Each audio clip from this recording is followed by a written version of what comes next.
Topping tonight's 10 at 10 breaking news out of Minneapolis. For a second night in a row, hundreds of people protesting the election of Donald Trump. But as you can see at this time, those protests are starting to dwindle. They took their message to the freeway, hundreds of protesters shutting down I-94 at Riverside Avenue, Minneapolis for nearly 2 hours tonight.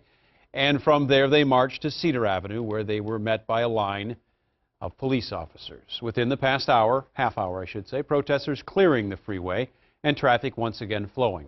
Fox 9's Jack Heiberger has been following the protesters. Jack, despite the fact they shut down the stretch of interstate, it appears everyone remained peaceful throughout the protests this evening.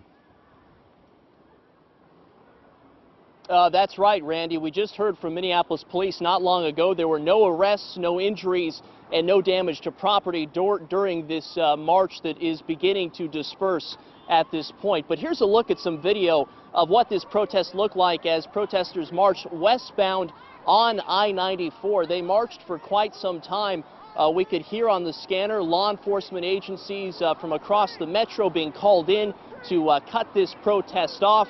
As you mentioned at the start of the show, they were able to funnel these protesters off roughly at Cedar Avenue. They then came through the intersection you see here behind us, the intersection of Cedar and Riverside here to Minneapolis, where they've begun to disperse and one would think start to go home. We're live in Minneapolis. Jack Heiberger, Fox 9. All right, Jack, thank you. This all began earlier this evening as Jack pointed out, a rally on the U of M campus. Demonstrators from several local groups banding together to say that in their minds, President-elect Donald Trump does not represent them. For that side of the story, we head back out to Minneapolis, where Maury Glover is standing by for us tonight. Maury, the message among most of these was pretty clear.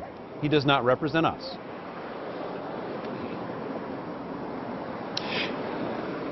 That's right. This is where the protest started, and this is where at least part of that protest ended as the protesters returned here after they were on I-94 and before finally disbanding. And just within the last few minutes, the last of the protesters who were on the corner holding signs, there are a few stragglers there you can see, but the last of them started to dissipate. But in all, they spent most of the evening making sure their voices were heard.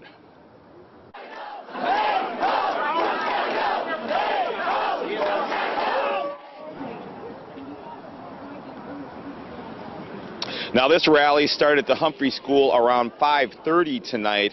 I just spoke with one of the organizers, and he says he believes about 5,000 people took part in at least part of this protest. Now, for a while, protesters blocked traffic here. Then they walked to the Cedar Riverside neighborhood and its large Somali and Muslim population. At times, the crowd grew to be at least a couple of blocks long. Now, all of these people say they fear Trump's derogatory language to win the White House will make things worse for many once he actually becomes president. Well, I'm brought my 5-year-old daughter here, and I think it's really important for her to see that there is resistance. She was very disappointed. Scared about the wall.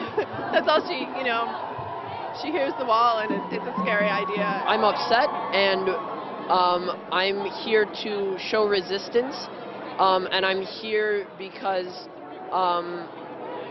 power's in numbers, and I'm so glad that so many people are out here and around the country doing the same thing. These are the injustices that we're facing: gay and trans women, the black community, jobs, homelessness. All of this is what we're facing today. Black Lives Matter. We are having hate speeches on the U of M campus. It's no longer going to be tolerated. Now, again, the organizers were saying that this is a very peaceful protest. They were very happy about that, and while some people may question why they're out here tonight, but they say they believe that making their voices heard will make a difference.